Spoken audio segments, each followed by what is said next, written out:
And we're back with another episode. All right, y'all. Welcome back to another episode of the Face Off with With the Fleming and the Fowler. I'm gonna baby. keep that in. I'm gonna keep that in. Welcome back to another episode, y'all, of the Face Off with Fleming and Fowler. We're back at it again. Glad to have you. Yeah. How's your week this past week, man? Ladies and gentlemen, this is Mambo number 5. A little bit of Monica in my life. Hey. A little bit of Lisa on by my side. No, but in all seriousness, I have been cleared from light duty. I can lift. Thank you. Thank you very much. I'm very excited. No more yelling at me at the front desk of the hospital. I can lift over 25 pounds. I can get back to changing people's lives. And their Getting their teeth brushed. bed sheets. And their bed sheets and their Diapers. soiled linens. But Are you excited to really be off light duty? I never thought I would miss doing my job. Really? But I miss it so much. I don't think you're going to say that once you get back on No, the I give myself 2 patients. I give myself 2 patients before Yeah. I'm like, yeah, fuck this shit. Like, I should go back on light duty. 100%. Yeah. But I'm so used to being up and around and letting my ADHD flow over me and having outlets for it. I could never have a desk job. That's why I took this job in the first place. So having to sit at a desk for 8 hours was like my purgatory. It was awful. So I'm excited to be like back on the floor, moving and grooving, meeting new people, making the people laugh. Truly, like, my job working with patients, and because we have so many patients, right? Like, we have 8. So I have 8 times a day where I'm like, it's the Alyssa show. Yeah. I have the mic. Because it's the same script. It's the same script. So, like, how am I going to spice it up? How are we going to change? What curveballs are going to be? It's like improv all day long. Yeah. It's perfect. It's great if you have ADHD, which I do have. So I'm very excited to get back to that. I feel like this was a good break for me. I've learned some things. I agree. I've gotten to appreciate what I had. I'm going to take it slow. I'm going to protect myself. But I'm ready. Which I think means I like what I'm doing as a job. That's good. So yeah. That or you just missed being in the units, being able to be free and not stuck at a desk. Yeah, maybe. I do like freedom. That's probably what it is. I don't think it's necessarily the patients. I really think you were just tired of being stuck at a desk all true. day. Yeah, that is true. Yeah, so let's tune into next week to make sure that she really likes her job. Everyone know what's going on with that. What about you? How was your week? My week was very interesting to say the least. Okay, so here's the thing. I've been drinking more tea this week. Oh, she's a tea girl, a London gal. Yeah, so the thing is, I never liked tea. Like, I hate tea, right? Like, I would only drink... You're from Florida. You're from the South. You don't like sweet tea? No, I hate sweet tea. It's disgusting. It just has a weird aftertaste. And 100%. I never used to like tea. And then I feel like a grown adult now that I'm, like, drinking tea. So Are you pinkies out? No. Are you a pinkies out gal? No. And the thing is, I have, like, a lot of these fancy, like coffee mugs and stuff. But they're always for hot chocolate. Because you never drink anything coffee. else. Yeah, I don't drink coffee. So, I've been drinking tea now, and I started off with like dandelion tea. Let me just tell y'all, if you want to feel like a pregnant person, drink dandelion tea. The reason being is because you go to the bathroom like every 30 minutes, and I was like, thank God I have a work from home job because I would be screwed trying to be on the floor and shut my bladder off. And the thing is, there is no buildup to when you got to pee. It's just like you drink it. 30 minutes later, you feel like you're going to pee on yourself. And it's just like, what the? I don't know. Lasix. Yeah, it literally, Natural Lasix. That's all it is dandelion. It cleans and flushes your You need a Foley. Okay, not you need that a Pure part. Wick. Well, we just got you a Pure Wick. Oh, that's so disgusting. Just sitting at the desk. Yeah, barf. I hate it. I absolutely hate it. So my favorite so far has been dandelion, and I've been doing like raspberry leaf and then raspberry hibiscus. It's very really British good. of you. Yeah. I like a tea time. We should get you a tea set. I was looking at some clear glass tea expensive. kettles. No, that one was only like $30. What? Yeah, and it came with like 4 cups, but it didn't have handles. So I was like, that's stupid. The cups didn't have handles? Yeah, but it was like a double. What do they call them? A double cheeked up. Yeah. So they won't burn your hands or anything like that. But yeah. So I've been drinking tea and it's been cool. I feel like a grown adult now. You know. You know how you like ebb and flow during healthy times of your life? Like, okay, so in like the peak healthy times of my life, I'm a tea gal.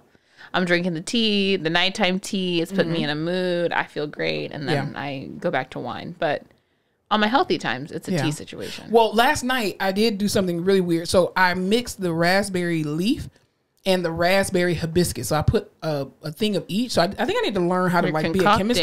Yeah, but I think I did the wrong thing because I was wired and I was up to. I didn't go to bed till 3 o'clock in the morning. She's an apothecary. And the thing is, it's caffeine free. So I'm like, what the hell did this thing do to me? Huh? That's weird. Yeah. So I don't know what happened. Maybe it's the like heaps of sugar you put in your tea. I don't put sugar in there. You put honey. That's a lot of sugar. I mean, I put Manuka honey. I do Manuka honey, and then I just decided this cup I just put blue agave. You're putting pixie stick dust in there. But I only put one serving size. I only put 1 tablespoon. That's it. I don't do anything more than that. Likely story. You saw me make the tea earlier. I mean, sometimes if it's a little, like the dandelion, I do have to put like not brown sugar, cane sugar, because I'm like, ugh. But it's just a tablespoon. I don't put more than a tablespoon. I feel like the sugar is what's fucking me up. Like I need to cut down on sugar, but I can't. Yeah, because you just had Twizzlers. I mean, I have Twizzlers right now. Yo, I've been eat. I literally didn't eat today, but I did have I had a chocolate chip cookie and I had some Starburst jelly beans. Is that like a side effect of your Vyvanse? Because I feel like that's what like the trade is. You don't eat real food, but you will eat a shit ton of candy. I have no idea. Are there any doctors out there who know? I don't. Yeah, you need to fix that. That's weird. I think it could be the diabetes. Well, you know. I won't proclaim that over my life. I don't have Please it. don't. I'm just saying. Yeah, please don't proclaim diabetes. Maybe my body's just chasing a high. Like it just wants like. Because Vyvanse makes you high, right? Yeah. Well, not or high, but it gives me a little like woof, like a little. Yeah. Well, that's what I used to do when I was in PT school. Like I used to just try to stay up. I would just eat sugar all night long, and it was horrible. Just tales of a crackhead. Oh, don't say that. No, ma'am. Well, anyway, other than that, my week has been really, really good. My vacation is coming up. I'm so excited for you. I'm excited too. Like I was just like I already like when you're at work in your work email, you like make the little notification that says, "Hey, I'm going to be out of the office between these days and these days." Fuck off. So even though my vacation is a little bit further away, I've already set all my notifications. As you should. You're just mentally ready. So like, I am. I sat at work today and I was just like, no. Have you seen the TikTok of Gen Z professional people and like how they sign off to their coworkers on their email? No.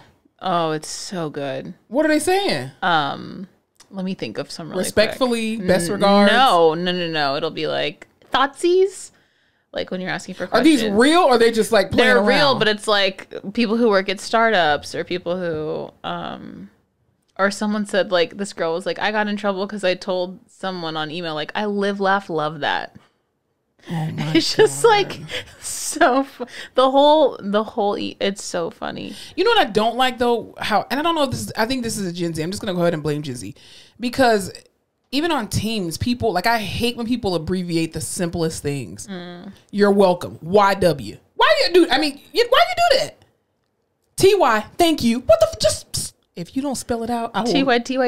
I hate it. But we grew up. IDK might BFF Jill. Like, we grew up in like a T9 time. Yeah, but that's just the art of communication is lost. Also, people my age and more people younger than me, but my age, like. It was one of those things that was like, it was used, it died, it was overused, and now it's like ironic to use in a cute way. Yeah, I hate that though. Okay, well, that's just the world we're living in, all right? I hate it. And now I see why boomers are just like, you goddamn Yeah, children. no, they're probably so... I was listening to these videos and I was like, this is so fucking funny, but I know if I was 15 years older, I'd be like, what is your problem? I hate it. Like, people cannot make complete sentences, and I hate it. They don't use punctuation. I am huge on punctuation. Oh, I haven't used a capital letter since like 2006. You don't, and it drives me up a wall every time you text me. And I'm like, what is you so can serious? just put it on automatic capitalize after what is a period. Serious enough to warrant capital letters? I have to chart in capital letters Correct at work. communication. And I'm like, oh God, Proper so much. sentence You're structure. yelling, screaming in this documentation. Only put one capital letter at the beginning. So formal. I'm light and airy. We're just going to feel it out. But you know why? Because the charting system you use uses all caps. I'm like, we are screaming at everybody. Patient was happy today. Horrible. Were they? I don't know. I just hit something. Make sure I didn't hit the camera. Sorry. Yeah, it's insane. But yeah, I hate that. I just hate the fact that people cannot write correct sentences. Like, it's so annoying. Would you consider the job that you do now to be corporate America? Yeah. Because I just wonder how I would transition into corporate America after... You're already there. No, but like the way healthcare workers talk... Oh, yeah. ...is nothing like how people in corporate America or in tech communicate online, you know? Yes, you have to be very and that's weird to me because with the like we don't talk to the nurses like that. Like all of our documentation is formal, but it's like medical formal, which isn't the same. Yeah, I did find myself like writing different like medical abbreviations just to communicate with people. Like instead of just writing like with, I would do the C, and I'm like, they don't understand that. So even sometimes I'll get ready to text people and I'm doing stuff like that. The C always, I'm like, oh, you're not going to exactly. I do that too sometimes, like with, without, and I'm like, oh, S, C.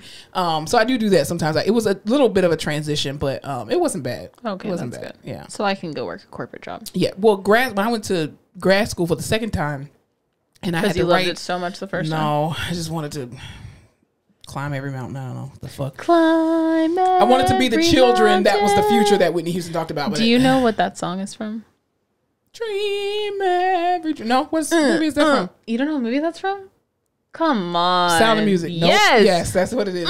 We love Julie Andrews over here. That's more of my movie than yours. I fucking love the 2-pack VHS that is Sound of Music. Well, which one was your favorite? The first one or the second one? The first one. Mine was the first one too. First one, but you know better what? Songs. And you know what sucked is when you would go to watch the second one, yeah, and no one rewound it. No, so you would have to rewind it, and then you're just sitting there for 30 minutes trying to rewind the Please tape. Be kind and rewind. That's what I'm saying. We stan Sound of Music. Absolutely, that was the perfect movie. So good. But did we ever talk about all them kids he had though? He did have a lot of kids. Also, he didn't care about those fucking kids. He didn't care. He didn't get treated like a damn military. He was trying to provide a home for them goddamn kids. I was like, you have this crazy bitch over here making your kids close out of curtains, and you're off running around with this little hoochie. First of all, I would have knocked her out if she would have took my curtains off my house like that. They looked expensive. Shame. They really did. He over there, you know. And also, here's the thing. I would think if I had all these kids, I wouldn't hire an ex-nun. Or they're like, oh, here's a nun we can spare. No, because the nun I would want would be like the top nun, the nun you can't spare. Yeah. Well, but you're going to give me a little side nun? Well, he got a young one, too.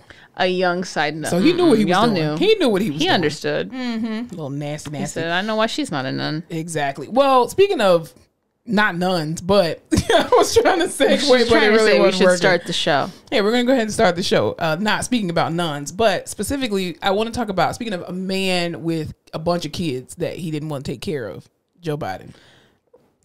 Joe Biden does not believe children are the future. He doesn't believe children are our future, allegedly. And the reason why I say that is because Joe Biden continues to show us that he is a deadbeat dad to the American people. This is giving very much stepdaddy energy. Yes, like, or not even stepdaddy, but like my daddy's supposed to be my daddy, but he's taking care of his stepkids, but he's taking care of me. Absolutely, like you left your family and you're going and taking care of everybody else's children, but your own. And in the news this past week, there was a story that came out about that he is saying that he is going to welcome in 100,000 Ukrainian people. I really want you to understand exactly what I just said. 100,000 Ukrainian people. Open arms. Wait. Not immigrants. They're not aliens. Not refugees. Anymore. No. You know, not people from a shithole country. We are going to allow 100,000 Ukrainian people. So this is how, again, we'll talk about that later, but whole nother talk show. But it's very amazing how you can use proper terms for groups of people when you really want to. But anyway, here's my question, Joe. Where are they gonna stay? Who's paying for them? Not me.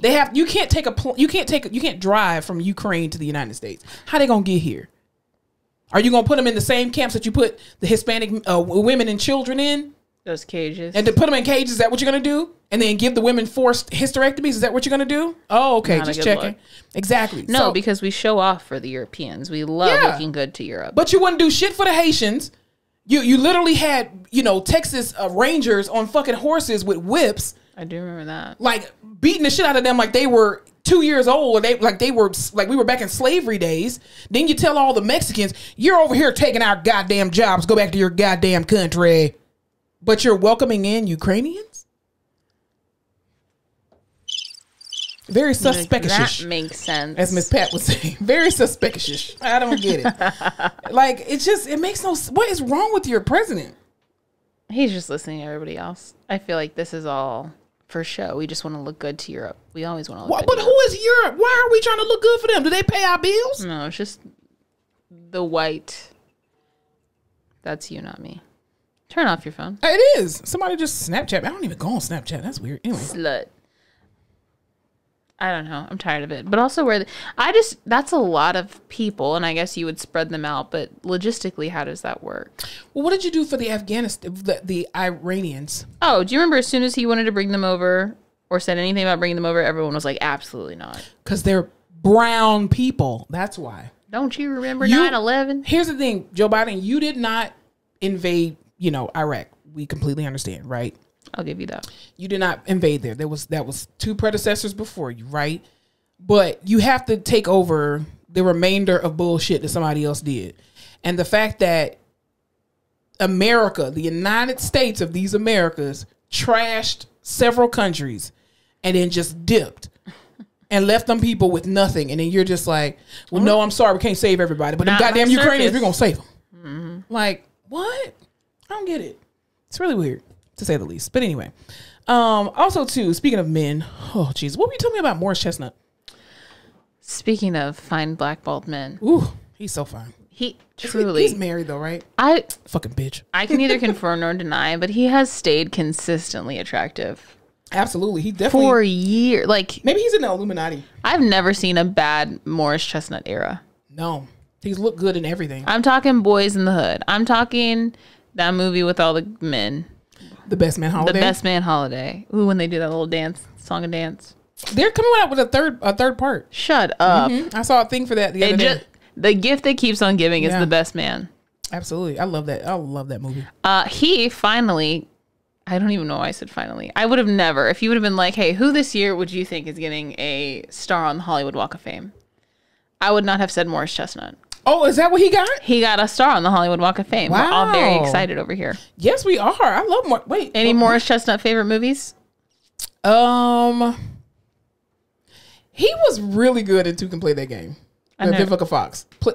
I do. Do I love Vivica Fox? Yes, we love Vivica Fox.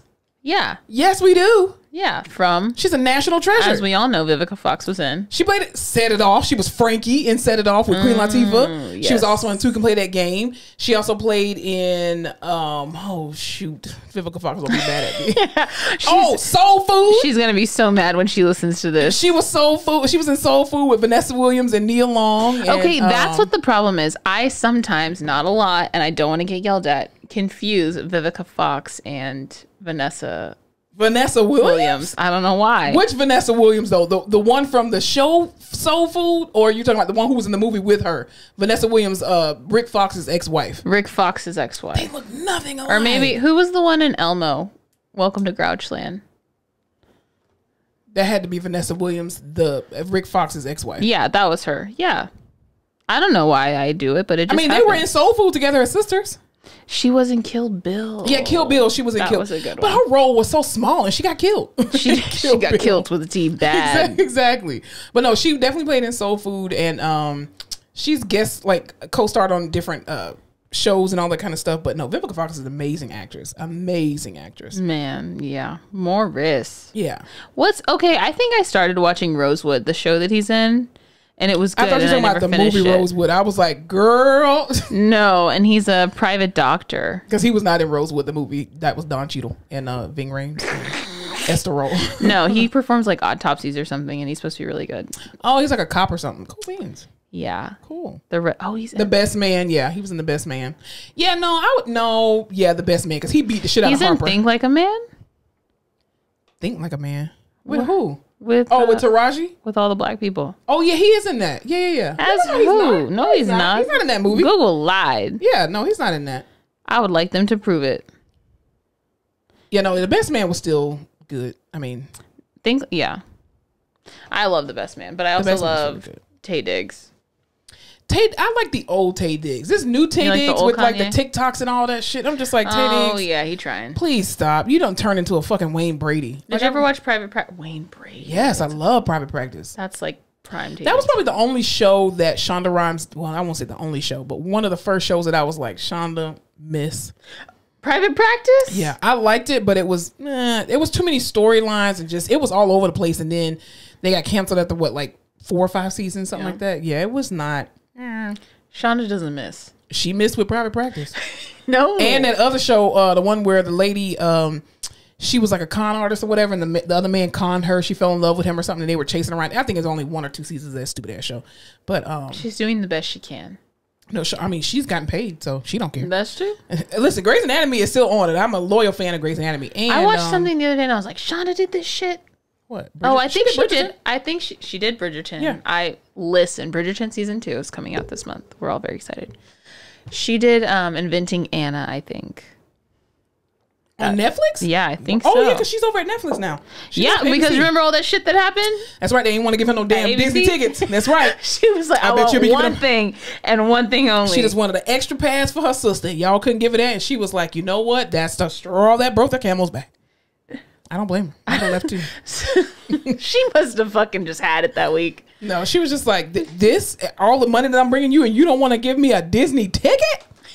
I'll show you, ABC. Yeah, it is Shondaland. Shonda Rhimes. Shondaland is an amazing because, and you know what? You remember Quinn from How to Get Medicine Scandal? Woman? No. Dr. Quinn Medicine Woman? No. Yes, I remember Quinn.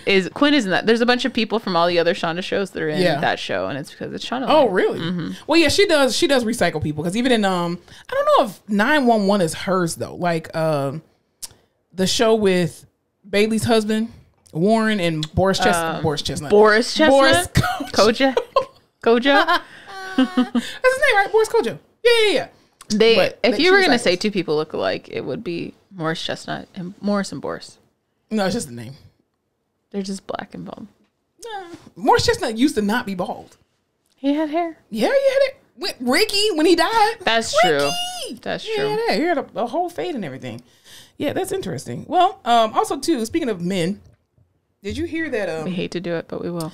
Yeah, well, did you hear that there is a male birth control that's actually... I heard it's more effective than female birth control. It's 99.9%. This is the new campaign I will be getting on. Male birth control. Yeah. Have I looked into all the facts and figures? No. Well, there's a new study that it's 99% effective on mice, and so they're trying They're trying to do human trials this year. I'll fucking take it. Yeah. Because it's safer to shoot a bullet with no guns than to shoot at something that is, quote, bulletproof. I think they should trial this on pedophiles.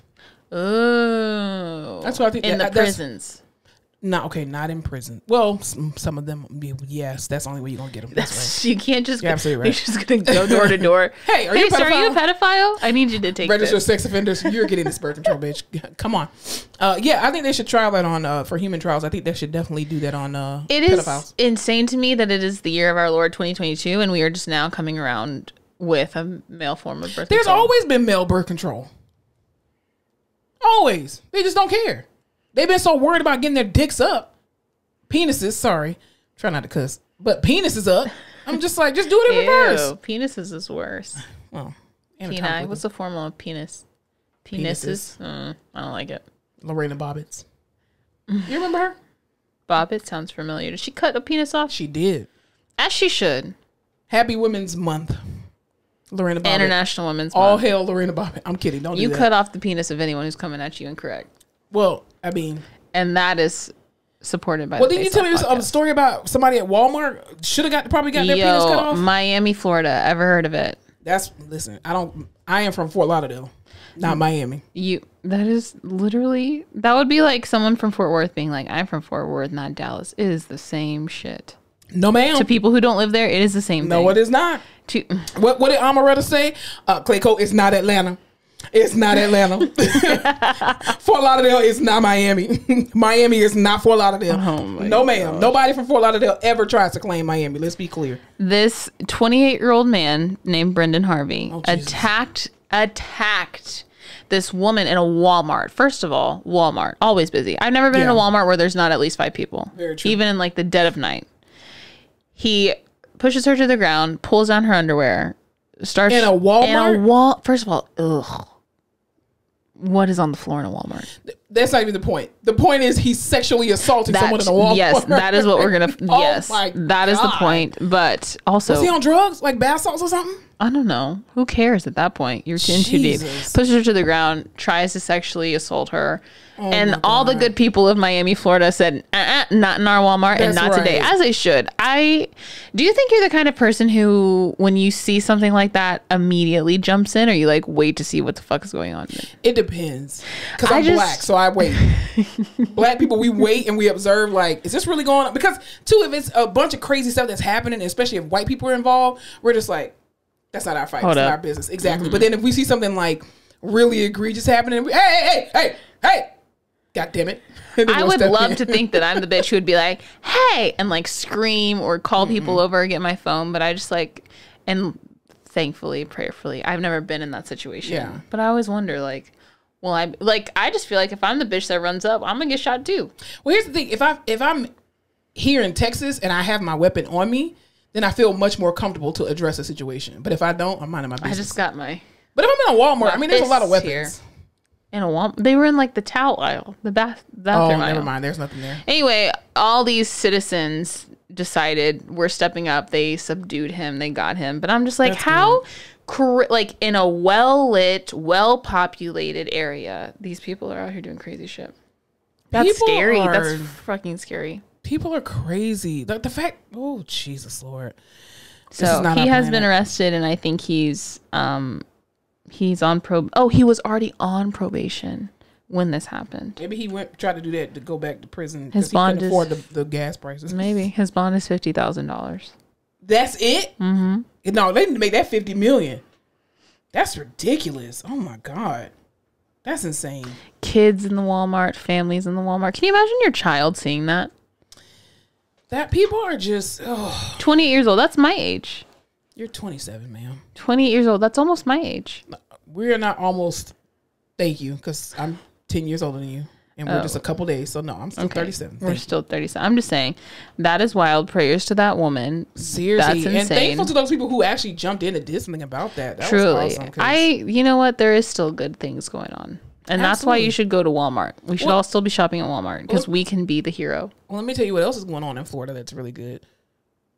People have been tampering with the gas pumps to make the gas a penny a gallon. And we love to hear it. Absolutely. Heroes. True American. There's a lot of heroes in Florida. For as much crazy shit as there is in Florida. These are New Yorkers who moved down to Florida. They're not real Floridians. New Yorkers or New Yorkers? New Yorkers. Okay, great. I'm glad we settled that. But yeah. They, according to the Florida Department of Agriculture, these people installed some kind of devices, which, like, I have no idea what even kind of device that could be. I'm not in the criminal ring. But how did they even prepare for that fast? They were ready. They were like, one day the gas prices are going to go up, and you know what? We're not fucking paying them. But they put these devices inside the gas pumps, and they regulated the fuel price and flow, and that they set the price per gallon to like pennies on the dollar. I love that. Damn it. Why can't they do that in Texas? Shit. This let them fill up their tanks nearly for free at the gas store. I love that. And I love it. All hail those people. Truly, they should have done it for everyone. Seriously, there should have been like a universal. That should be the next like hack that they do. Mm-hmm. Hack the gas pump so we are paying like literally a penny per gallon. I saw 2 states that were and it wasn't Texas, of course, because why would it be? Not. Somewhere else, 2 states were saying that they were trying to get it passed to where they could give people like $100 a month gas stipends. Oh, that's somewhere up north. I did see where they the care governor. About people. Yeah, he was saying that they wanted to give back rebates and all that kind of stuff, like $100 rebates for gas because it was so high. I never knew how fast gas evaporated. Than I have in this last 2 weeks. That's a conspiracy, though. They're saying that they're doing something else to the gas to make the gas much more, like less quality. Like they're the less like quality when you start gas. Cutting the crack with fucking baking soda. Exactly. Bastards. How do you know that? You just told on yourself. See, FBI's coming. No, I go into deep holes. Remember when Narcos came out? I was like, I have to learn everything about cocaine. Well, because you want to be a drug lord's wife. I do. Why. I have. This has been a long time dream. I want to say since like 2005, I've been professing this over my life. I cannot. So. I cannot. All right. Well, we're going to get into something a little bit more serious because we got to talk about it. We got to talk about it because it's the big thing that's going on right now. I can't. So for those that have been sleeping under a rock, which I hope you have not.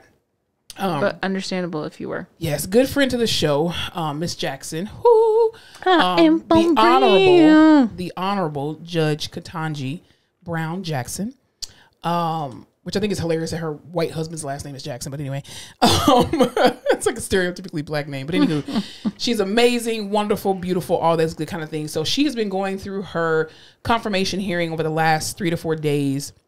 with Congress, basically being grilled and put to the fire by people who are far less educated than her. And they all far less look qualified. Awful. Why does Congress make you look like Coke bloat? Because all of them have Coke you sell bloat. your soul to the devil, and when you lie down with the devil, he takes your skin.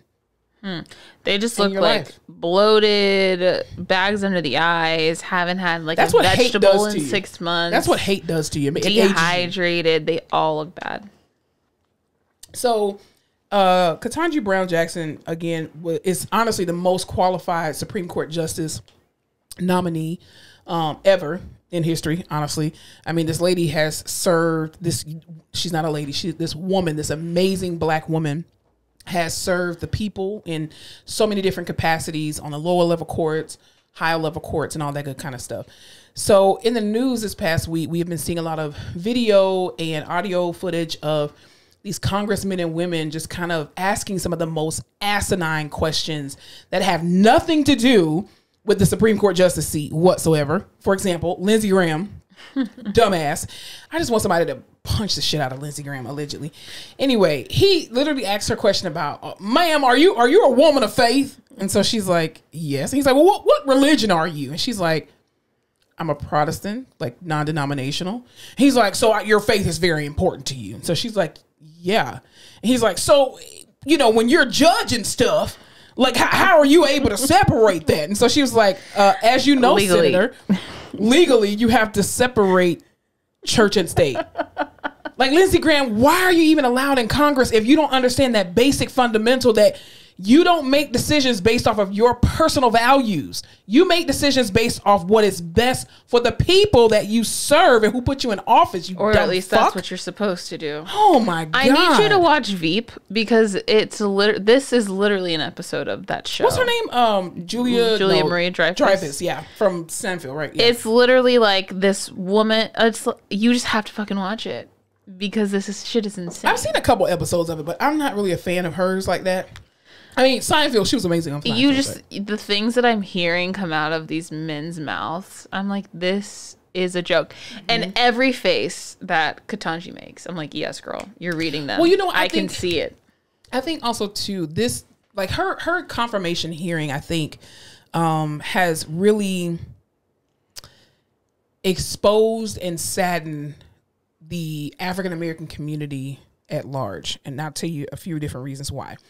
Number one, it's been put on public display how African-American women are treated in places of corporate America, especially when they're highly educated, and how we have to be perfect in everything that we do when all of this bullshit is coming at us, right? We can't make a face, and we have to be so docile, and we can't, say what we want to say. But these white men and white women can go in through all these kind of crazy tantrums, right? And act a fucking fool. And they're fine. They're fine. They're totally fine. And I think, and one of the biggest things too was that Cory Booker, Senator Cory Booker, he kind of reaffirmed her after she was torn down so much. And she got, emotional, and she, shed some tears. I think she still kept her very stoic, frame while he was talking to her. But I think it spoke volumes. But how do you not cry when you're in such a high stress, high anxiety situation? People are talking at you, saying, My thing is, it would be like your boss's boss coming at you to ask you questions and saying stupid ass shit. And you knew if you responded how you wanted to respond, you'd get absolutely fired. So you're trying to like tread on, you're on thin ice. Well, I think also too, Ketanji and other black women like her, we have in our heads at all times, the reason why we have to be perfect is because 10 times out of 10, black women only get one shot at positions of power. You get one, because there's a million other black women that are trying to climb this same ladder. And if you fuck it up, that ladder is kicked down. There is not another chance. It will always be remember Ketanji. Exactly. Yeah. And this is why I always tell people, this is why I do not personally care for Kamala Harris. I don't give a shit about her track record with, you know, her being a prosecutor. It's the point that she does not know how to turn her prosecutor brain off when it needs to be. She just thinks about her. She does, and she wants to react because she is a prosecutor. They want to get the last word, and they want to show you, you know, how smart they are and how much they can. I got you, bitch. And it's just like you're forgetting about all the black women that are coming behind you. Yeah, and I think too, like, first of all, even when Cory Booker said what he said, and I'll put a clip in of what he said. You got here how every black woman in America who's gotten anywhere has done by being like Ginger Rogers said, I did everything Fred Astaire did, but backwards in heels. And so I'm just sitting here saying, nobody's stealing my joy. Nobody's going to make me angry. And I want to tell you, when I look at you, this is why I get emotional. I'm sorry, you're a person that is so much more than your race and gender. You're a Christian, you're a mom, you're an intellect, you love books. But for me, I'm sorry, it's hard for me not to look at you and not see my mom, not to see my cousins, one of them who had to come here and sit behind you. She had to have your back. I see my ancestors and yours. When he reaffirmed her after these white men and women tore her down, I think number one, he was doing it to be very strategic and also to reaffirm her on purpose. I think number one, he was trying to build her back up, but I also think number two, he was giving her a space to just breathe and to really get out the emotion of what she was feeling, because it made sense. Like, oh, he's talking to you and affirming you, and he's saying all these wonderful things to you, and it's giving you an opportunity to just pause and release everything. Exactly, because there were 5 more people after him that were going to grill her. You don't have to think about how you're reacting and how you're responding. You need that time. Absolutely. I've been that person in an interview when question, you're like, I just want to say, I really appreciate this about you, or how you answered that. Absolutely. You're like, I don't know what you need, girl, but you need a second, so take it. And I'll just fucking talk. Absolutely. Because even in the midst of it, there were other congressmen and women that were just like, you know, I'm sorry that you're basically being berated and asked these dumbass questions. Like even Ted Cruz with his stupid ass. Nothing to do with her job. It wasn't like you're sitting there saying, hey, you did this really questionable thing as a judge, and we're all berating you on it because it's the one thing you fucked up and we want to go after it. This is like, we're pulling shit out of thin air that our intern pulled out a couple weeks ago and found out about you, and it's all we got right now, so we're just going to go. You know what I think, though? I think that this is a conspiracy that I've come up with. I think whoever the interns are for some of these congressmen and women, I think they are Gen Z, and that they are purposefully like, no, this is what you bring to the floor. I would love that. And they're making them look like fucking idiots. Because the fact that Ted Cruz brought out a book about an anti-racist baby is hilarious. Because first of all, the person who wrote that book is a Florida A&M University graduate. The sales of all those books he talked about have skyrocketed. So it's like, this is what happens when God said he will make your enemies your footstool, baby. You literally just sold these people out of their books.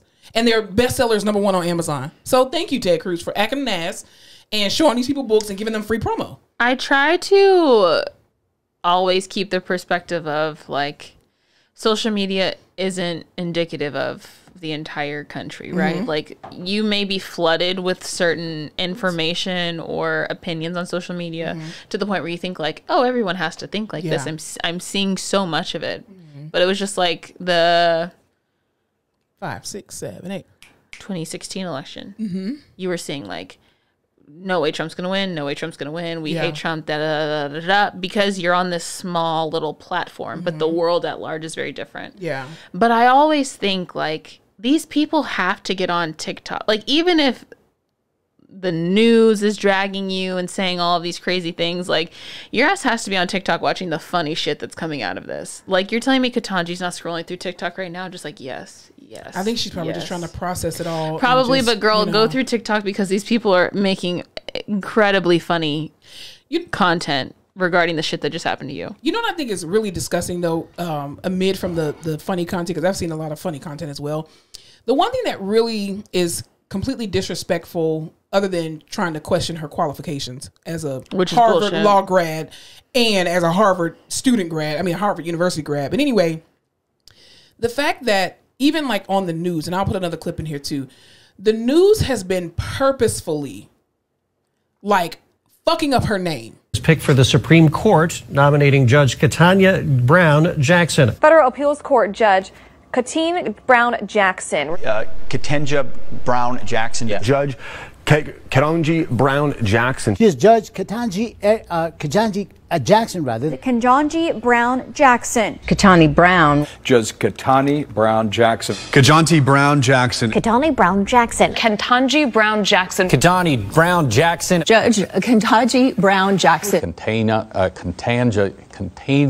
He selected Judge Brown Jackson. Ketanji Brown Jackson. The pronunciation of her name. They've been purposefully messing up the pronunciation of her name as a distraction. And what's insane to me is her name is not difficult to pronounce. If you can pronounce Martin Scorsese and Zalowski and Zawinski and all of these other goddamn European names, but you can't say Ketanji, even if you say Ketanji, they over here Canona, Johnson, Kentucky, you know what the fuck her name is. Like, it's so freaking, I cannot stand people who act like black names are so freaking difficult. They're not. No. They're not. It's just like, what was her name from Orange is the New Black? Uza Amaka. Mm-hmm. And she was saying that she wanted to change her name when she first, when she was little, because it was very difficult for her teachers to pronounce her name. And her mother was like, so what? Girl, if they can pronounce all these other names, these, you know, celebrity names, they have no problem pronouncing yours. They do that shit on purpose. But I'm just like really, this lady is microaggressions. Oh, I hate microaggressions. They're the fucking worst. And then people act like it's not always about race. Yes, it is always about race, just y'all. Because don't think it's about race doesn't mean it's not about race. Because you don't live it every day. If you don't walk in the shoes of a person of color in this country, especially an educated person of color in this country, you do not understand what it is to walk into a room with people who are fucking stupid and who have no knowledge and who don't even know what they're doing with they're asking you questions about an anti-racist baby book, and you're just like, that's not what my job is about. She literally had to break it. It's sad that she had to break down what the job description of a Supreme Court Justice of the United States of America actually does. She was just like, well, Senator, as you know, my job is to hear a case, okay, and make a ruling on that case. Even when the one senator, one congresswoman asked her, oh, so can you give me a definition of what a woman is? First of all, she's a lawyer. Ketanji is a lawyer. So she's only going to answer what she needs to answer. And she's just like, no, I'm not a biologist. No, that's not what I do. And so at the very end of it, they interviewed that same congresswoman, was like, so can you give us a definition of what a woman is? And she's like, well, yes, absolutely. You know, it's a female. Thank you, synonym. And I'm like, elaborate. Like, so you can't tell me the fundamental definition of a woman. Ma'am, you don't even know it either. So what the fuck are you talking? First of all, it was a trap question. That was number one. You wanted her to say some stupid shit so that way the LGBTQ community could really come after her. You did it for it. You tried to set a trap and you failed. Anyway, neither here nor there. But I just think this was the biggest display for everyone to see on such a high level how black women in spaces of corporate America are treated on a daily basis, and how exhausting it is to literally sit at tables with ignorant people who have no clue what they're doing. They don't even know their jobs. Just bite your tongue. Oh my God. Like it's PTSD. Like watching her, like I got emotional watching her just sit there. And I'm just like, I remember being in spaces like this. Yeah. You know exactly what she's saying, exactly what she wants to say, because you're saying it too. This we was can just like, say it loud. When Ted Cruz was talking to her, it was as if someone was like, here's your chance to make everyone forget that you flew off to Mexico that one time when the whole state you represent had no electricity. He was just like, I'm going to make, like, that's what it felt like. People were dying in Texas because of the freeze. It felt like he was just pulling out anything he can. Let me make someone else feel stupid on a national platform so they all forget about the shit I've done for the past year. But I love how one of the senators that was sitting next to him was just like, you know, Ketanji, I'm really sorry that you have to be subjected to this type of jackassery. And Ted Cruz was just like, is that about me? Am I the drama? Am I the drama? The drama? I don't think I'm the drama. She is a strong woman, period. Jesus She's a strong Black woman. which we need in Congress. When I was watching all of these clips, because as much as I would have loved to watch the whole thing, I didn't have enough prescription medication on hand to sit through that shit. I was sitting there and I was like, if something happened to me, something traumatic, something where I needed help, and I was faced with these two individuals, there's no way in hell I'm running to Ted Cruz. Hell no. Nothing about him says friendly, approachable, helpful, strong. Here's my thing, Ted.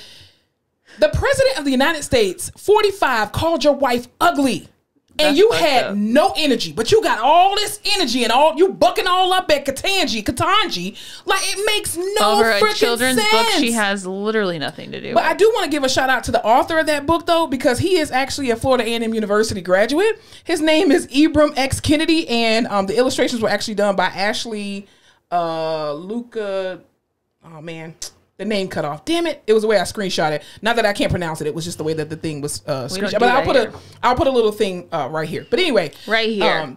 Now you have to do it. Right here at the little video. So, yeah, I just think, I mean, you got all of this energy for this person and you have no clue who this woman is. But this man called your wife ugly. And you just sat there, well, I believe he should be the next president. And then Mitch McConnell, turkey neck looking ass, gonna talk about, I just, it's like his dentures are falling out. That's how he talks.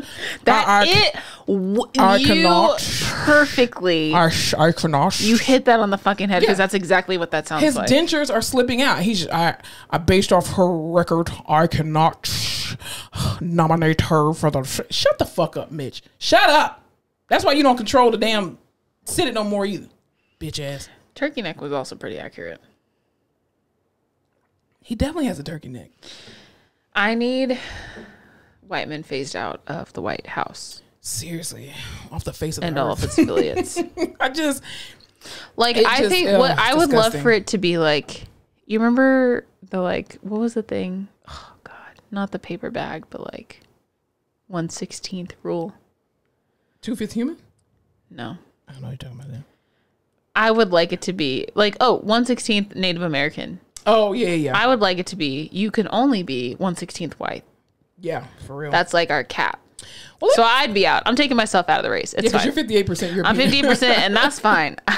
We could bring you back in on the paper bag test. No. You're right. I'd fail everything. Yeah. And that's okay. We'll bring you back in only for the podcast. Thank you. I appreciate that. I'm just there's so many intelligent, qualified, inclusive, non-boomer ass people. I need boomers to fade out. Love you, appreciate what you did and who you were and your whatever you brought. But I just need someone who can work social media and understands things. But you know what I think also too is very sad is that I'll continue to say this.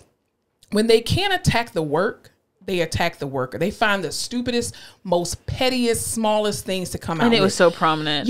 This lady is let's run down her qualifications, shall we?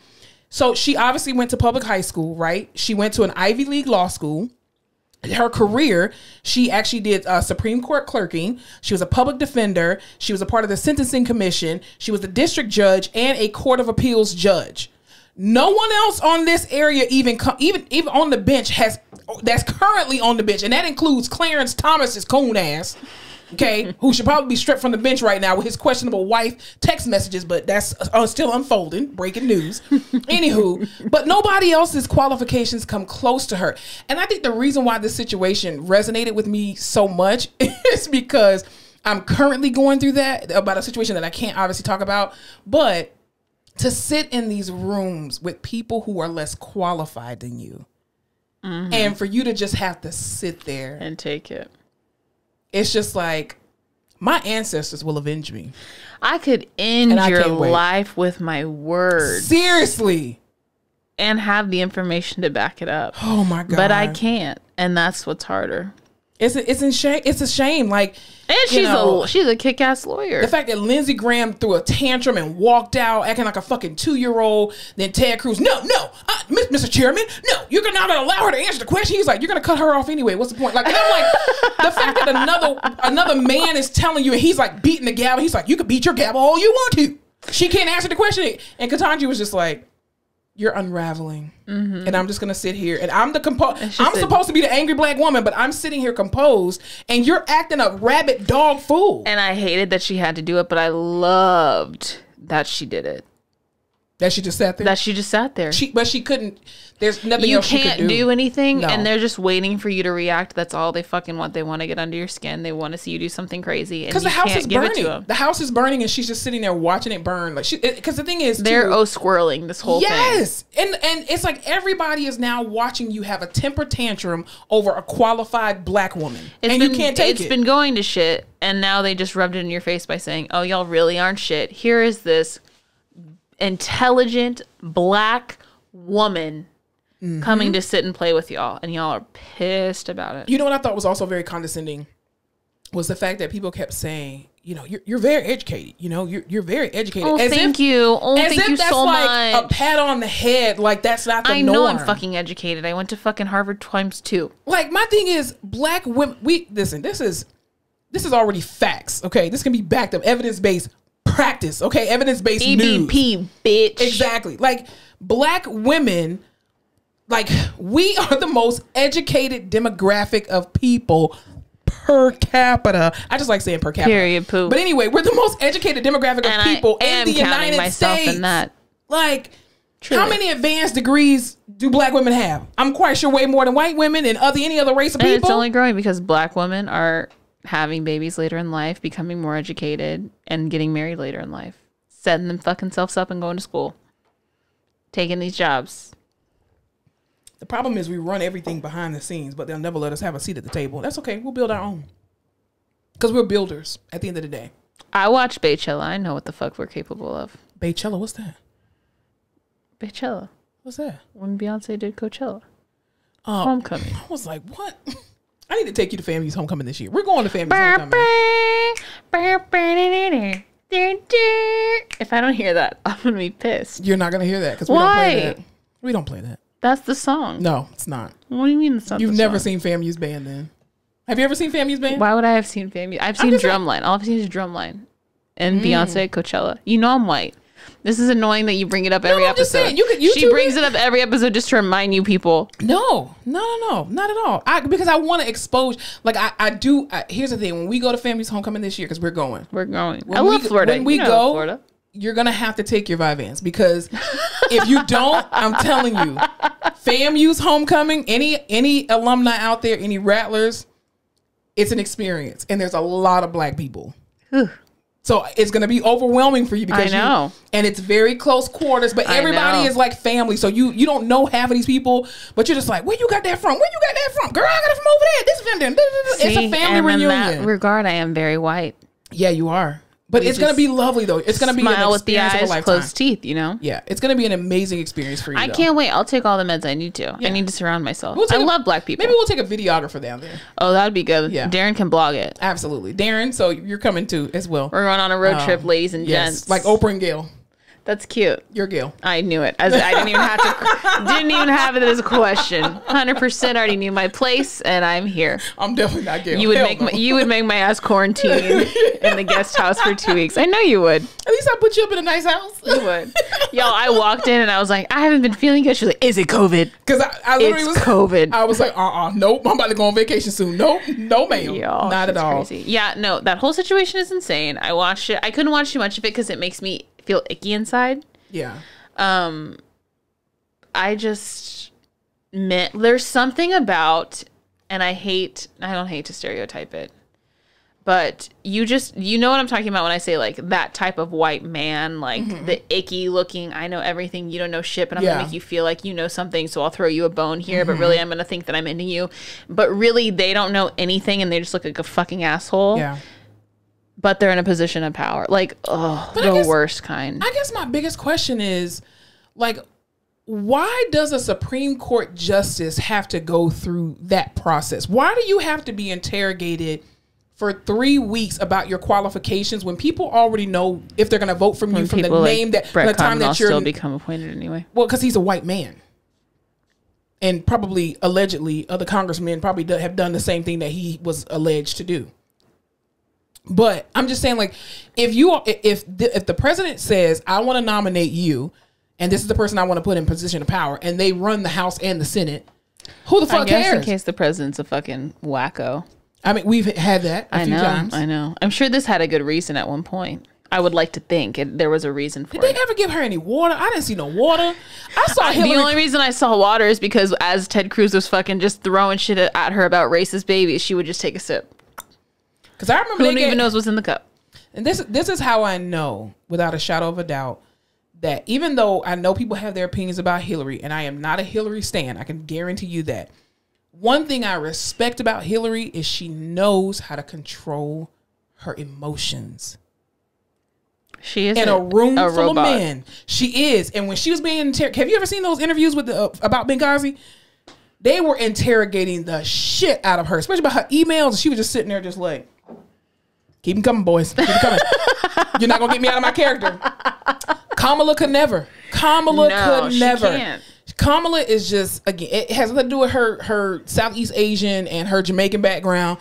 She is a prosecutor, and I don't think she's ever learned how to turn that shit off. Kanji's the same way. We're like, when people are asking you tough or like stressful, tough things that you're ready for, you're fine. As soon as someone starts saying the nice shit to you, I'm like, oh, you got me. If Cory Booker would have come at me like that, I would have been fucking tears. But you know what? But this is also what I want to kind of piggyback off on too, with regard to the Cory Booker situation with Ketanji. I think him reaffirming her as a black man to a black woman needs to be the norm. Oh, 100%. Because we see all too often where black men are put in a position of power and they think they are white men, or they idolize white men in a position of power. And what they do is they start to downplay black women. Mm-hmm. And then you start treating the black woman way worse than the white man treats her. And I think that should be a prime example that in the face of all of these people, this should be the standard. When you see when you see a black woman being treated, unfairly, when you see them, being downtrodden, your job as a black man is to help lift that black woman up. In front of everybody. And because we keep black women are the guardians of reaffirming everybody else, and it's never reciprocated back to us. Very seldom. We have to keep lifting each other up. Sorry, I choked for real. It's getting emotional. It's not. I just choked. She's emotional. Don't let her tell you anything. Jesus.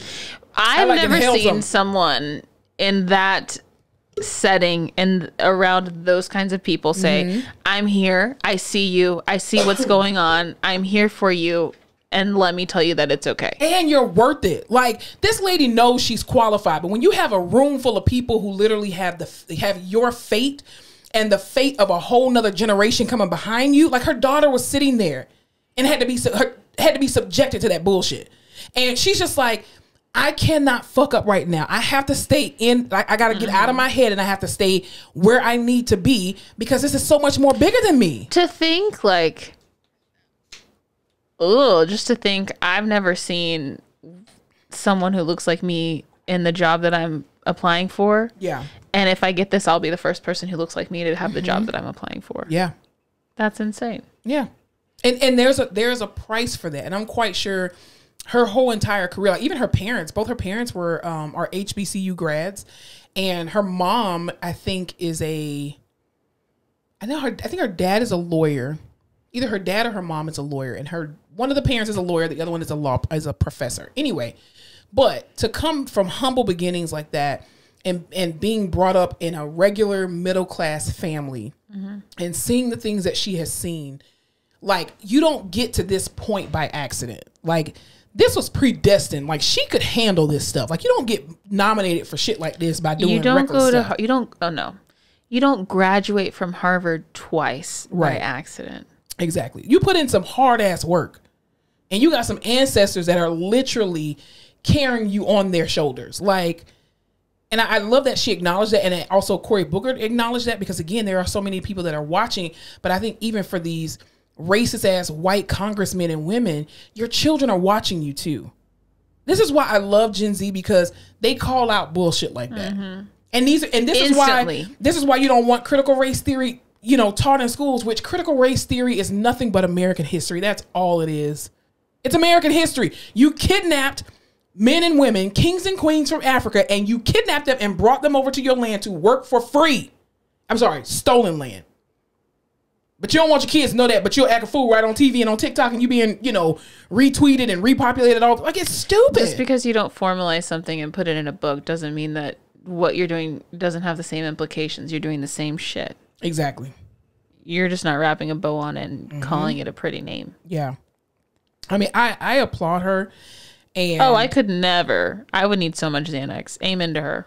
I mean, here's the thing about me. I actually like confrontation like that. I 100% do not doubt that. Yeah, I like confrontation. Because you can handle it. Because the thing is, you're gonna make a fool out of yourself before you make one out of me. Because I have the power to do this. Shut the fuck up.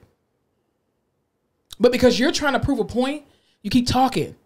And the thing with Ted Cruz and all these other y'all literally just exposed, number one, how unqualified you are to be in your positions. Number two, your bias. And number three, your racism. You just expose it all because you wanted to talk. You got a certain amount of time to talk, and all you did was make it about you. And you just exposed to millions of people how stupid you really are. And all Ketanji did was sit there. That's it. All of these clips that are replaying are just you talking. That's it. And her snippets of small answers because she's a fucking lawyer. Yeah. A good lawyer. Mm-hmm. And she's an educated black woman that understands the game that she has to play. Thank God someone does. Seriously. I mean, but even some of the facial expressions. I'm just telling you, I was like, she's in her head, she's reading the fuck out of them. And I wish I had that commentary. Yeah, I wish it was a way for black women to telepathically see what she said. But we all know, because it's I think it's in certain cultures, you can just give someone a look and you have a whole conversation with one look, and you're just like, it's like, yeah, you ain't even gotta say nothing. I already know. But yeah, I just think it's absolutely insane. But she's a strong woman, and I pray that she will be confirmed and get the votes necessary. Because Joe Biden, even if they decide not to, if she doesn't get enough votes, can't he just still executively put her in that position? You're asking a lot of really good questions right now. You're Gen Z, so you've had history. Had I paid attention, you didn't pay attention to history? In government, I didn't either. I would know. But I was like, government's not real. Neither is the economy. I'm not going to pay attention to either of these classes. That's very true. We're in the Matrix anyway. So we are. It really doesn't matter. I don't know how that works because Brett Kavanaugh still got nominated and everyone was pissed. And his wife, I fear for his wife and children. Because did you see how they looked in his confirmation hearing? His wife barely wanted to stand next to him. She just kept moving very awkwardly as if she was like an abused person, allegedly. I'm just saying. Here's the thing. Can you imagine knowing someone, marrying someone, having kids with them, all of this shit, they decide to run for this sort of office, and all of just like someone went and blasted your drains with something, all of this shit just starts coming up, and you're like, I had no fucking idea that was there. And even if I thought it might have been there, I didn't know it was this bad. And it just keeps coming up. I think a lot of these women know, but when you're married to a powerful man or a powerful person, because I think it works both ways with, both genders and everything, I think you have to outweigh the pros and the cons. There's also a difference between knowing something and being faced with something. Exactly. In the public. Yeah. Well, speaking of faced with something, did you hear about, I touched on it a little bit because I don't know all the details. So Clarence Thomas, bitch ass, who's the black favorite man. I hate that man. I don't hate him. I just dislike him. Anyway, he's one of the Supreme Court justices. Of course, his issue that happened with Anita Hill, neither here nor there.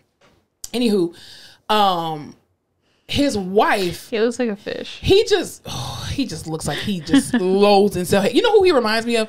Remember that character on Dave Chappelle, who was the blind black man who thought he was white? Right, the white supremacist. Yes, that's who Clarence Thomas is.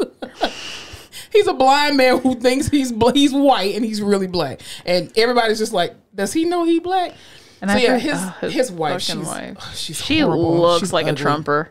She definitely is. So apparently there's some scandal that's going on right now with her, allegedly, where she they look like a 90s couple that murdered people. They look like they were that's an arranged marriage. You cannot tell me that they sleep with each other. Tell me in the she same wasn't bed. on an episode of Snapped. Definitely she was. She had to have been. There's no way that this man kisses her in the mouth and lays in the bed with her at night. No way. Ooh, they have separate beds for sure. Absolutely. They probably don't even live in the same house. I'm sure of it. He just looks like a fish. Okay. So anyway, she allegedly, there have been some text messages that have been released where she was having conversations with Trump's what was this, the chief of staff or somebody in Trump's camp. Anyway, and she was trying to overturn the 2020 election, allegedly. Chief of staff. Yes, chief of staff. Yeah, and so. There's these text messages where she kept telling him allegedly to, hey, do whatever you can to overturn the 2020 election. And I just don't understand. Like, I throw something because I don't understand what you think you can do. Like, well, here's the thing. You have now compromised your husband's seat on the Supreme Court. And I think that he should be removed because of this conflict of interest, because who knows what else kind of bullshit they done did. And the fact that you're working behind the scenes, like, you have to be very careful. But again, let people, give them enough rope, they will hang themselves. And I think that he should be removed from the Supreme Court because of his conflict of interest with his wife, and that will give Joe Biden an opportunity to have another person. I think they need to put an Asian person, because there's no Asian person on the Supreme Court, right? Is there a person of Asian descent on there? I do not believe so, but people could be a little bit Asian. Nah, I don't see one. I know Sotomayor got on there. She's Hispanic. Her text said, "Help this great president stand firm. Mark, you are the leader with him who is standing for America's constitutional governance at the precipice. The majority knows Biden and the left is attempting the greatest heist of our history." Ma'am, it is the year of our Lord 2022. Stop fucking sending text messages like this. And you say that as the wife of a Supreme Court justice who actually has more power than the president of the United States. You're telling me you don't know the fucking rules of the game? I watched House of Cards. You know what the fuck is up. She does. Everyone but does. The problem is, again, these white women, they forget. You can't play the same game these white men Y'all play. don't have Olivia Pope like that. Don't. See, Hillary Clinton would never. No. Well, that's why they got her with the emails. They didn't even get her. She didn't go to jail. She did not. Because she's smart. That lady ran the country for 8 years as Bill Clinton. Bill Clinton ain't run nothing. That was all Hillary. Hillary Clinton and Joe Biden together wrote the 94 crime bill and destroyed black households in the 80s and 90s. She just looks, I don't know. I don't fucking I'm talking about in the 80s and 90s. In the 90s, it was the 94 crime bill. It was not in the 80s. I didn't realize he was 73. Who, Clarence Thomas? Yeah. This is what I'm saying. Boomers should not, they should have a time limit of being in Congress. You should. And I really think he paid off that other, allegedly paid off that other Supreme Court justice. Why you want to retire? Ruth Bader died on the bench. She gave her whole life. Listen, that lady was voting from the hospital. I'm just thinking. And I'm ready to retire. Y'all represent the people. What is the, statistically, what portion of the U.S. population is over the age of 60 right now? Boomers are living.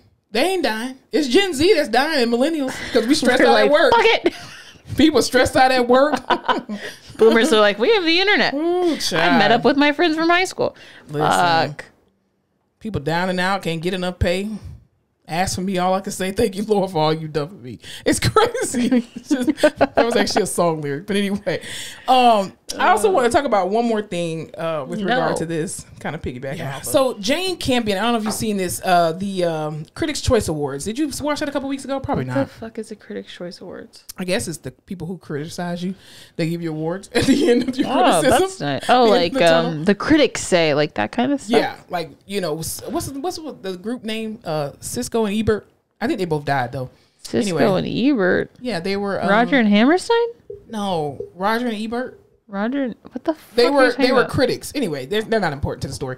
Anyway, so Jane Campion, who she's a director, she won the Critics' Choice Award for Best Director. She kind of made headlines a week ago. Here's the thing about black women. I don't understand why black women aggravate white women so much. It's annoying. Nicole Byer hosted the Critics' Choice Awards. Who's Nicole Byer? The girl from Girl Code? She gets her That's voice. such a random... Her voice is, she's so... Sorry, I didn't mean to interrupt you. Yeah, you did. Anyway, because I was talking about you and your people. Your white women. So anyway, she basically got up. She won for Best Director. And so, of course, Venus and Serena Williams, amazing tennis stars, tennis legends, they were in the audience because, you know, their movie King Richard got nominated. And so she literally gets up there and she's saying her little speech and everything because she won for Best Director, right? Okay, right? What did she direct? I have no clue. She literally says, you know, Venus and Serena, you're marbles, but you do not have to compete against the men like I do. Also, listen, everyone is special in their own way, but there's a difference between an athlete and a fucking director. Very different. Do you know what I mean? Like Very different. It may be mentally taxing to sit in a chair and direct shit, but it is a whole nother ball game to sacrifice your body and your mind. Like, I just don't understand how you, like, why did you need to say something to Venus? And why were they on your mind when you are being recognized? You took that opportunity to down someone, to down two legends, to make yourself do what?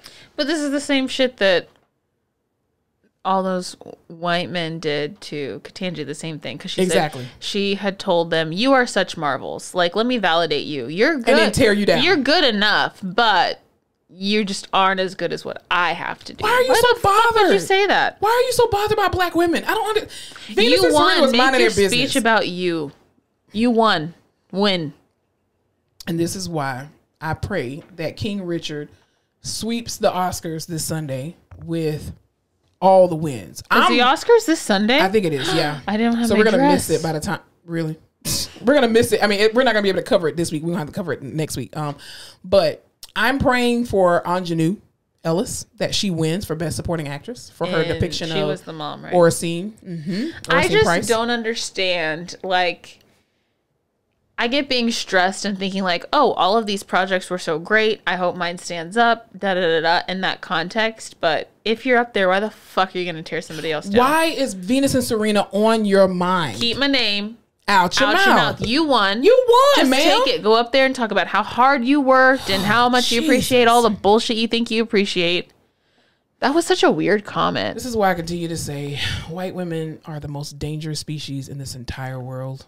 I'll continue to say it. And that's not me being racist. That's me being true. Also, that's your don't fault. they compete against men? I feel like people are always comparing Serena to men. First of all, they changed the whole culture of tennis. First of all, their whole family changed the entire face and the whole makeup of women's tennis.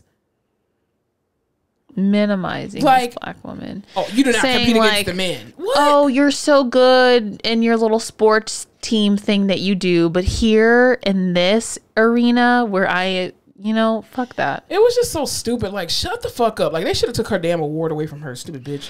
Also, just say like, Venus and Serena, you are so amazing and this movie was so great, and I just appreciate there being something like that to compete against. How about just say nothing at all and just make it about you because you won? You won. Just go accept your fucking award. Like, I can guarantee you, Venus and Serena, had they won, they were not gonna get up there and be like, "Oh my God, Jane Campion, you're so amazing." What the fuck? They gonna worry about you. First of all, you got 20 seconds to give your award, and you pulled a Kanye on your fucking self. Stupid, and you look dumb. You look dumb as hell. Anyway, off those stupid. I'm gonna let you finish, but what were you telling me? Beyonce had the best album of all time. What? Exactly. What were you telling me about Ralph Lauren? Ralph Lauren. Speaking of black excellence. Speaking of black excellence, Ralph Lauren has teamed up with 2 HBCUs, I believe Howard and Spelman, to create was it Morehouse? Morehouse. I mean, Morehouse and Spelman are... Morehouse and Spelman sounds good to me. Let's go with that too. And they're doing like a throwback 1950s, 1920s homage to HBCU fashion, which is very interesting. Is it going to be like available like in Macy's or something like that, or Macy's? How old are you? Because Macy's sells a lot of. That was really funny. I would assume, yes, this is what's coming out, but this is their new big project. They have like a $2 million pledge that they're making specifically to HBCUs for whatever the fuck they want to support. And then their whole campaign is about promoting, like, I think a lot of the models were actual students, and they're all promoting Black cinematographers and photographers, designers, all of those kinds of things. So here's my Black Panther question for the people. What kind of monetary gain is Morehouse and Spelman going to receive as a result of Ralph Lauren using their likeness, their images, and all that kind of stuff? Because I feel like this is going to run into a situation of appropriation. And the reason why I say that is simply because if you are just making people models and you're not giving a percentage of the proceeds to the school for scholarships or renovations and all that kind of stuff, it really means nothing, because what you end up doing is you end up taking from the small business owners who are already alumni of these schools, who sell paraphernalia already, and you're undercutting these Black small business owners if you're not either partnering with them to help design, and then number two, if you're not willing to give back to the actual schools a large percentage. So they're doing the $2 million pledge. What is $2 million to HBCU? What's I don't fucking know. Sounds like a lot of money to me. No, not in no HBCU, it ain't. And then I have no idea. It's $200. That's like $20 to HBCU. Are I'm you serious? Dead serious. That's insane. That won't even cover probably like, salaries for all their teachers. Well, it's scholarships. Look how these kids be getting these Gen Z people be getting $2 million scholarships to go to, I think you're just Nova Scotia University. But it's fine. So I don't know other than that. It's a $2 million pledge for scholarships. And then they're paying and casting and employing all of these Black people. That's all I got. I don't know that I like that. I need to find some more information. We need to do some evidence-based research on that. EVPs? Yeah, absolutely. Yeah, I don't know. The article I read was the same. They were saying there's a fine line between, they were saying like, because Ralph Lauren was basically saying like Black culture has been so influential on fashion, and all of these eras of Black fashion need to be, celebrated. And so the article was like, duh. Like, yeah, I'm in between applauding Ralph Lauren for deciding to highlight these things, and also I'm like, duh. Yeah. Yeah.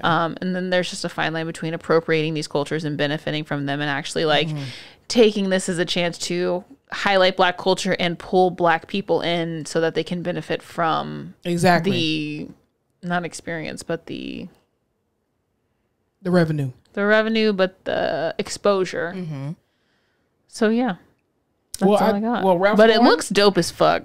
The pictures look cool. It's beautiful, but you know what? Also, too, a lot of these, small Black businesses who, and this is what you're going to see when we go to FAMU, when we go to homecoming, you're going to see a shit ton of vendors. They literally close down one street where they just have nothing but Black vendors, and they're selling all kind of paraphernalia, sweatshirts, socks, everything, vacuum cleaners with damn HBCU names on them and all kind of stuff. And it's like, why don't you partner with those people, Ralph Lauren, to give them exposure and still celebrate the HBCUs, but celebrate the people who've been doing this, who actually have an attachment to these schools, and to spread it beyond Morehouse and Spelman. Yeah.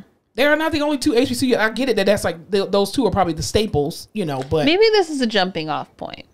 I mean, they need to take a page out of Nike's book. Because Nike, FAMU actually has a contract with, a partnership with Nike with regard to LeBron James, because LeBron James reps for FAMU, and I pray that that's a trickle down effect to all other HBCUs to be able to partner with them. It was just nice to see this campaign, and it was just like beautiful clothes on beautiful Black, like an all beautiful Black campaign. I would love for that style to come back now. Like, it was dope. It was beautiful, just tailored, nicely fit, classic clothes. No showing your butt, and got your pants sagging. That was not a thing. These men in these you got to leave it to the imagination. Very true. Like, ooh, I have 6 layers. You got to peel off me. Oh, I can't. You know what I mean? What's under the third? Who knows? You get a surprise. All right. So what are you watching? I'm on the 3rd season of Peaky Blinders. Ooh. And it is getting good. And I think I have to move to Ireland. Oh, God. And I love Cillian Murphy, and him and I have the same birthday. Did you know that? No, I did not. I don't even know who Cillian Murphy is. What? Thomas Shelby Boyle? Nah, don't know who that is. Well, that's all I've been watching, I think. Umbrella Academy comes back. I'm so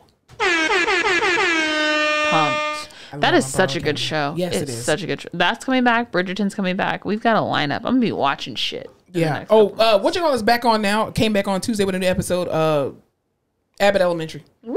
Came back on Tuesday. I love you, Quinta. And I love, the guy, why don't I know his name? The guy from Everybody Hates Chris. He has 3 names. Something, Alan, and Arnold, it's not. something. Yep. Tyler, something. Tyler somebody. His name is Tyler. No, I'm going to have to look it up. Yeah, it's Tyler. Everybody hates Chris. Tyler James. Did you ever watch that show? I did. I liked it a lot. That was when the black community actually liked Terry Crews before he lost his damn mind. Dude, the shit that man said. It's the one that his wife ain't left him. But Tyler James, what's his name? Tyler James Williams. Oh, I was right. Tyler James had the first 2 letters. I mean, I loved him when he was a baby, and I love him now. I think he's so funny. He played in was it The Walking Dead or was it Black Summer? No, it was Black Summer. He was in Black Summer. He was in The Walking Dead. Yeah, The Walking Dead. Just kidding. Yeah, but he ended up dying in The Walking Dead, but he lasted for a little bit. I didn't know he was in The Walking Dead. Mm-hmm. He actually did really good. I think he was on there for like 2 seasons. Wow. Yeah. And he never had any weapons, but anyway. I forgot he was in that Dear White People movie. Did you watch that? Yes, he was. I did. That was really good. People. That was really good. Oh, wow. He's good times. I really like him. That show's amazing. Yeah, but they came out with a new episode, and Abbott Elementary comes on Tuesday nights, ABC. Or on Hulu like a normal person. Yes, you can stream it on Hulu because that's how I watch it. All right, you ready to head on over to the Rehab Corner real quick? He was on True Jackson VP. Sorry, did you ever watch that? I watched a couple things, Kiki but Palm? I was a grown up by the time that came out. Oh, in 2011. Yeah, I mean Kiki is amazing. I want her to do something with the her Southern Belle things where she's like Janet. Nothing is better than I don't eat the stallion. Sorry to this man. I don't know this man. She's a gift. I love Keke Palmer. We can go on over. All right, let's head on over to the Rehab Corner. All right, so in the Rehab Corner today, we are talking about a story, and we're going to try to make this super quick because we're already like beyond our time.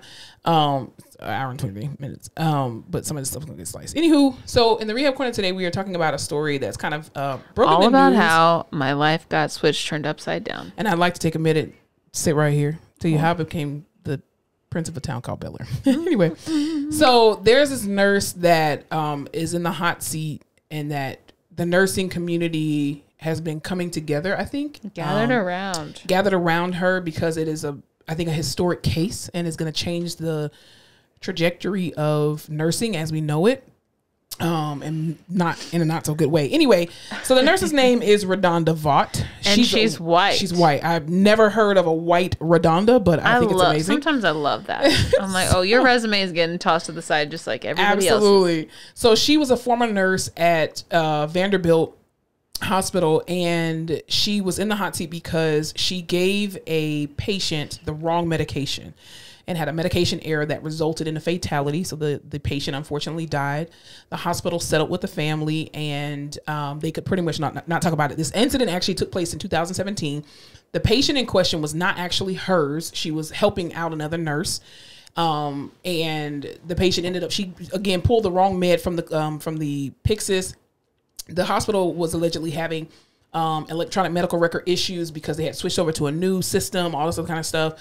There were a lot of different things that came into play. Even 10 months after the situation had kind of like died down a little bit. It's alleging, they're alleging that Vanderbilt basically tried to cover this up and didn't report it correctly to the state, didn't report it correctly to the board.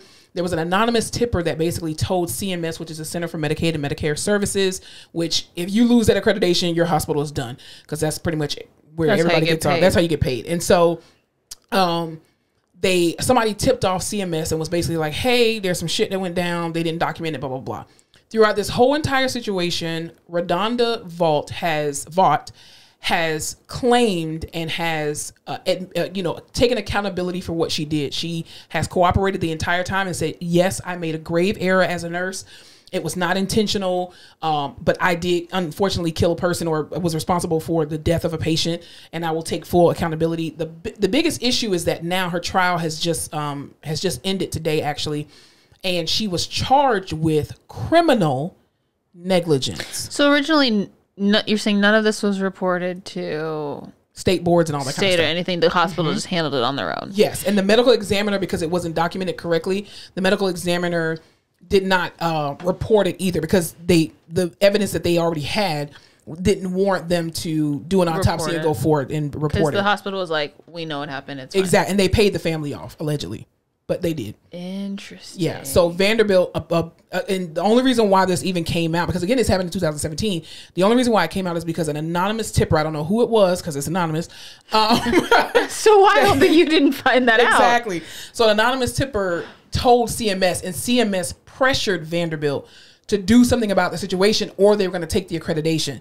So of course they sacrificed this nurse and basically say, well, she's fired. She did it. And she did it, you know, prosecute her to the fullest extent of the law. But the thing is, medical mistakes happen all the time. And I know a lot of people who are not in the position of medicine always say, well, mistakes like this shouldn't happen. But this is why we call it practicing medicine and not perfected medicine. What, didn't we have a patient where the nurse pushed? What did they push? Instead of letting it drip, they pushed it all at once, and it was like epi or something. Oh God, what was it? Sure I was there for that? Because I would have wrote their ass up. It was. I don't know if it was the patient that called that nurse a black bitch, or if it was down by that room. But we went in one day, and we were like, "What happened?" And the nurse was like, "Oh, the nurse thought she was doing like a small dose of something, but she did a large dose all at once, and it coded the patient." Yeah, this shit happens all the fucking time. It happens all the time because, again, you have to understand too, and not you, but people out there in YouTube land, in podcast land, medical mistakes happen all the time. They're supposed to happen, as crazy as that sounds, right? The only way you know how to fix a system is for find the mistakes and for errors to occur, so you can hopefully prevent it from happening again. The problem is that you literally have just stabbed every nurse in the back by this ruling, and ruling her guilty of criminal negligence, saying because she wanted to do harm to this patient. Exactly. And it's like the family allegedly did not want to pursue charges against her because they understood it was a mistake. This was not her patient. And people are like, how in the world can you mix up medications? Easily. Like, again, we talk mix up patients all the fucking time. I've evaluated the wrong patient before. Halfway through the evaluation, don't have that. Like, wait, what's your name again? Tell me your date of birth. I'm in the wrong. It doesn't sound like you have dementia as bad as this report said you did. Didn't you had surgery, right? What's your surgery? What surgery you had? Like, you have to ask that all the time because working in a hospital setting is so busy. Everything is just going. And these nurses, some of these nurses do not get an opportunity to sit down or sleep or have a break or even pee. They go on their break and you get 30 minutes in a hospital. 30 minutes and that's it. And I think this case is like, there are a lot of nurses that are just like, if you are in nursing school, go to something else. If you're about to pass your board or take your boards, don't do it. Consider another job. Not only are we not getting paid shit, not only is this job underappreciated, but now our companies don't even have our back, and the government will come for us, sue us for things that we already admitted to that were accidents. Well, the biggest thing we thought were buried and done. Well, the biggest thing too with this case, aside from the criminal negligence, is the fact that no one else was held responsible when there were so many other factors, key factors that played a part. Number one, the physician that was there. Of course, the physician. You gave a verbal order, didn't get in trouble. And these hospitals, it's almost kind of like physicians, I feel like, have the same level of protection as police officers with that qualified immunity bullshit, because they will protect a doctor even though they know that they are doing negligent shit, and they will pay off these families for years as opposed to prosecuting that physician. And the fact that opens you up to everyone he's ever treated being able to see you. And then even to the hospital, not, and I'm just saying allegedly for the protection of our podcast, but I mean, all this stuff is like documented. It's, court records and all that kind of stuff. Anywho, but even Vanderbilt allegedly covering up this situation and not reporting it to who they needed to report it to, so much so that somebody anonymously called CMS and was like, yo, there's some foul shit going on over at Vanderbilt.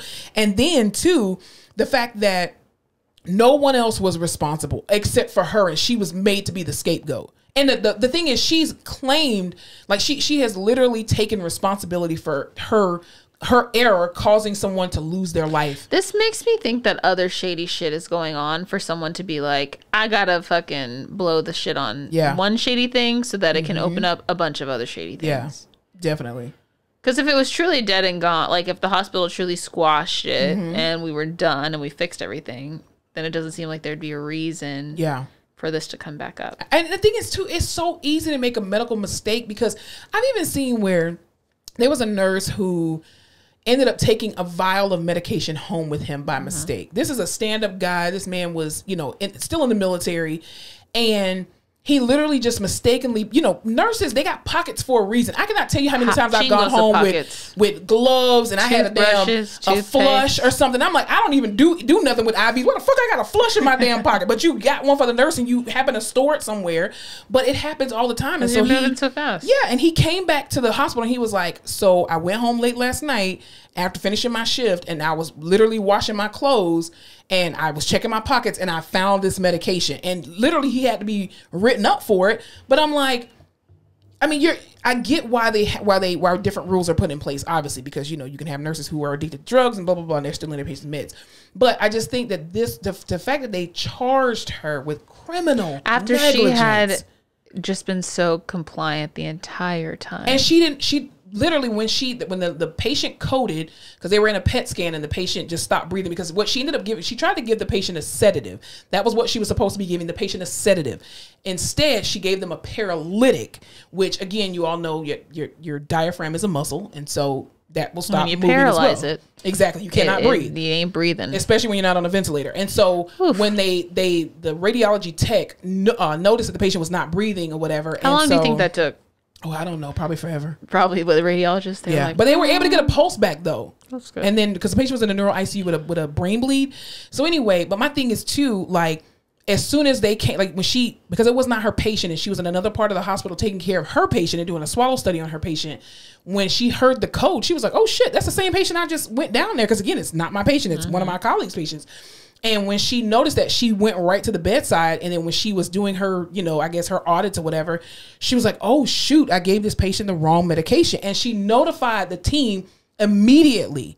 And she notified her director immediately. But also that medicine was incorrectly pulled because there were issues with the system. Yeah, with the EMR system, absolutely. But also too, they were saying that she didn't do her checks and balances, because you know how the Pyxis will stop you and say, hey, are you sure this is the right medication? But apparently, allegedly, it didn't give her that notification. And even too, when they said when she was in a PET scan, she was supposed to scan the patient's wristband, but they didn't have a scanner down there. So it was so many different steps that were missed. Just the perfect storm. Exactly. Exactly. But to charge her criminally, I think is insane, because nurses override stuff all the time. I mean, how many times do they say, don't worry about it, I'll put it in. Just do it and I'll put the order in. Exactly. I mean, look at how many surgeons leave stuff in patients. Whole ass cloths. Yeah. You kill people, you nick stuff, and it's part of the risk. No, bitch, you just didn't know what you was doing. Mm-hmm. But it's insane. So, yeah. It's the nicking stuff for me, which, I'm not a surgeon, so I can't speak to that. My hands ain't steady. Mm-mm. Have you seen, the TikTok trend where it's the scan of your hand, so you hold it still, and it's like, what is your career? And someone will be like, surgeon, and it's still. The other day, someone was like, PCT, and it was like, yeah, girl, I don't have still hands at all. No, ma'am, I cannot be a surgeon. Sorry to that woman. That is insane. I know. I mean, she already got her license revoked because of the situation, so she'll never be able to be a nurse again. But to charge her criminally, when the family had already said, yo, we don't want to, file criminal charges against her. We don't think that she intentionally tried to kill our family member. She made a medical mistake, and you taking her livelihood away is enough. She has to live with that for the rest of her life. Exactly. Like, she'll never be able to get another job. And it's not, I mean, the lady is 38 years old. Oh no. She's 38. That's like your age. Yep. I'm not 38. I said like your age. It's not your age. Nowhere near. I'm God 37. forbid you turn 38. No, I'm turning 38. Don't try to kill me. No, ma'am. What do you want from me? Everything. But no, she so the nurse was 38, but the patient was 75 or 72 in her 70s. But I just think too, you're gonna run into an issue with these nurses are going, I think it's gonna delay the process of care now, especially in emergency situations where nurses going to be like, no, I'm not taking this verbal order. You, the physician, need to bring your ass down here. You need to write it down. 100%. Also, too, can you watch my pumps while I go to the bathroom? No, I cannot. You're gonna have literally and they're not gonna do it on purpose, but it's just we I haven't even been fucked over like that, and we are still like, give me the order first, or I'm not getting that patient up until it's written in a chart. Absolutely, I swear to God, until neuro signs off and I hear it or I see it or it's written in the chart, I'm not fucking touching them. Absolutely, and this is why I tell my students all the time. I'm like, listen, y'all have to understand that you are individually licensed. And in a court of law, they're going to ask you, what does your practice act say about X, Y, and Z? Well, the doctor told me. I didn't ask you what the doctor said. I asked you what your practice act says about X, Y, and Z for your specific license. And if you deviate outside of your practice act, that's your ass. Because these hospitals don't give a shit about nurses. Because they'll tell you anything you want to hear. Oh, no, it's fine. I know the risk we're asking you to take. That's on us. I know this is an extra responsibility, but that's going to be on us. It's not on y'all. It's on you. And this is exactly why me and a particular physician that you still work with, me and him used to butt heads all the time because I had to let him know, you will never sacrifice my fucking license, because I know in a court of law, they're going to protect you. Mm-hmm. It takes almost 10 years to make one of you, and it takes only 7 years to make one of me. They're not going to protect me. If they open that doctor up for scrutiny, that is millions of dollars. If they fire your ass, seriously, nothing. Seriously, nothing. Because they can't. Because the thing is, healthcare is a business. Mm-hmm. They don't care. Healthcare, even though the word care is in there, healthcare. The people who run healthcare don't give a shit about people. No, they care about the business side of health, and they will always sacrifice people on the lower part of the totem pole. So if they can sacrifice this nurse, who the fuck is ancillary staff? They don't give a shit about us. PT, fuck them PTs. Fuck them OTs. Pharmacists, fuck you too. Like even too with the pharmacists got to come in and make sure that there's no med errors and all this other kind of stuff. I mean, they have a responsibility as well. But give a fuck. Yeah, but to put all of this responsibility on this one nurse, I think it's disgusting. So you're gonna see another mass exodus of nurses leaving the bedside. So I'm gonna just tell you this now: the nurses that you have, treat them right. Y'all better treat them right, because, baby, y'all going to these hospitals, take some people with you if you can. It's kind of like when you have a good tech, mm-hmm. your job gets so much easier, right? Very true. If you have a good nurse, your job is so much easier. Your patient care is so much more effective. Your outcomes are better. Like, just get a good nurse, keep a good nurse. But it's also, too, treat a good nurse right. Staffing.